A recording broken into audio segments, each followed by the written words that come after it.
Assalamualaikum warahmatullahi wabarakatuh.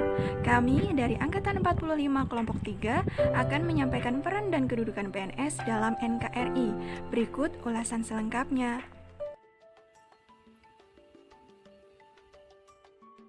Tujuan negara Republik Indonesia yang termuat di dalam pembukaan Undang-Undang Dasar 1945 alinea keempat, yaitu untuk mencerdaskan kehidupan bangsa.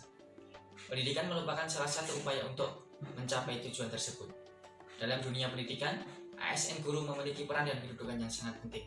Maka dari itu, kami, ASN Guru dari kelompok 3 Angkatan 45 Pelatihan Dasar CPNS Kemendagri Regional Yogyakarta berkomitmen untuk 1. Mendidik.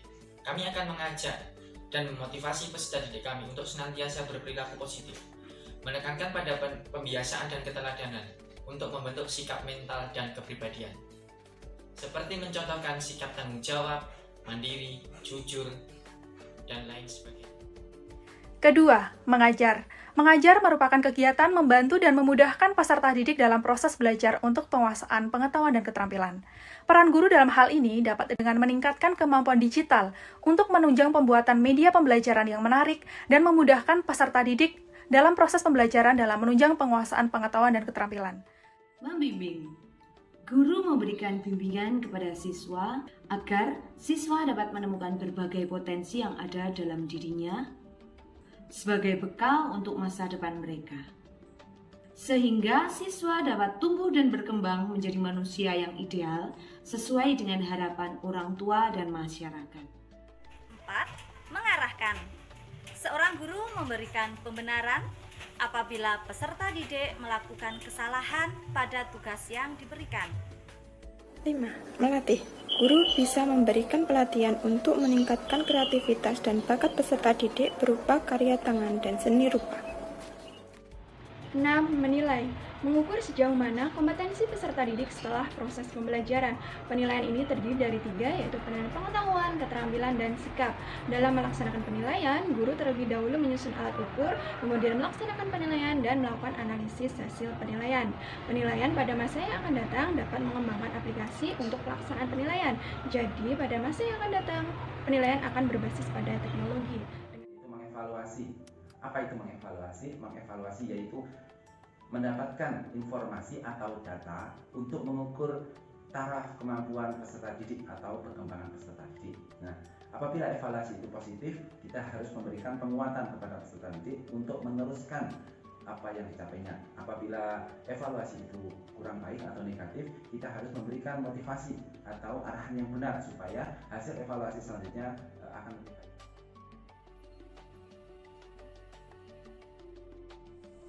Pembangunan kesehatan bertujuan untuk meningkatkan kesadaran, kemauan, serta kemampuan bagi setiap orang agar tercipta derajat kesehatan masyarakat yang setinggi-tingginya. Pembangunan kesehatan merupakan investasi pembangunan sumber daya manusia yang lebih produktif secara sosial maupun secara ekonomi. Dokter merupakan sumber daya pembangunan kesehatan. Dokter mempunyai tugas, tanggung jawab, wewenang, serta hak secara penuh untuk melakukan kegiatan pelayanan kesehatan di lingkungan sarana kesehatan. Berdasarkan Permenpan RB nomor 139 tahun 2003, dokter mempunyai kedudukan sebagai pelaksana teknis di bidang pelayanan kesehatan kepada masyarakat di lingkungan sarana kesehatan. Berdasarkan kedudukannya, dokter memberikan pelayanan kesehatan yang meliputi upaya promotif, preventif, kuratif, rehabilitatif, untuk meningkatkan derajat kesehatan masyarakat, serta membina peran serta masyarakat dalam rangka kemandiriannya di bidang kesehatan masyarakat. Upaya tersebut meliputi upaya pelayanan kesehatan, yaitu penyembuhan penyakit, pemulihan kesehatan akibat penyakit, peningkatan derajat kesehatan masyarakat, dan pencegahan penyakit, serta pelayanan kesehatan lainnya. Selain itu, juga pendidikan dan pengabdian masyarakat, pengembangan profesi dokter, dan penunjang tugas dokter lainnya.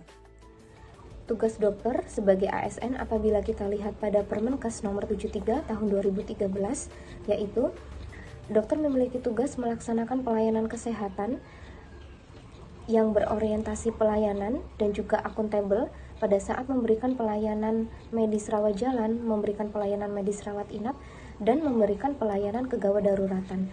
Selain itu juga, dokter melakukan kolaborasi dalam memberikan pelayanan kesehatan, yaitu seperti pada bagian gizi dan pada bagian kesehatan ibu dan anak.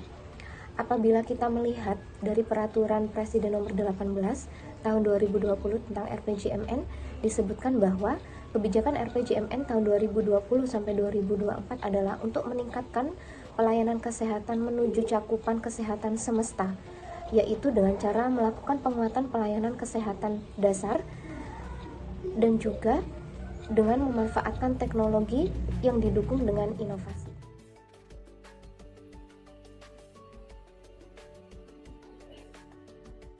Saya sebagai ASN analis pembangunan di wilayah Kapanewon memiliki fungsi untuk menganalisis pelaksanaan pembangunan yang terjadi di wilayah Kapanewon. Adapun tupoksi analis pembangunan antara lain menyiapkan pengkoordinasian perkumpulan petani pemakai air, kelompok tani dan kelompok desa wisata. Kemudian menyiapkan dan menyusun bahan koordinasi pemberdayaan masyarakat di lingkup perekonomian pembangunan. Kemudian menyiapkan dan menyusun bahan gelar potensi UMKM, serta menyusun bahan pembinaan dan evaluasi UMKM dan kelompok ekonomi produktif. Dalam menjalankan tupoksi, analis pembangunan harus berorientasi pada pelayanan prima, sehingga dapat memuaskan masyarakat secara luas. Selain itu juga dituntut untuk adaptif dalam setiap kondisi, sekaligus kompeten dan kolaboratif dalam memetakan permasalahan yang relevan dengan kondisi nyata.